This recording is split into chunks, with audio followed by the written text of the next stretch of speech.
আমার শামসুর রহমান। আমরা এখানে বসবাস করি 64 সালের থেকে।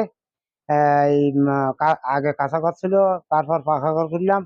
আমার ঘর ওই পাশে, আমার সীমানার বাইরের ওই পাশ থেকে লোকজন এসে আমার মানে ঘর আমরা জানি নে, আমাকে হুমকিকল মানুষ শুয়েছিল, তার গায়ে লেগেছে।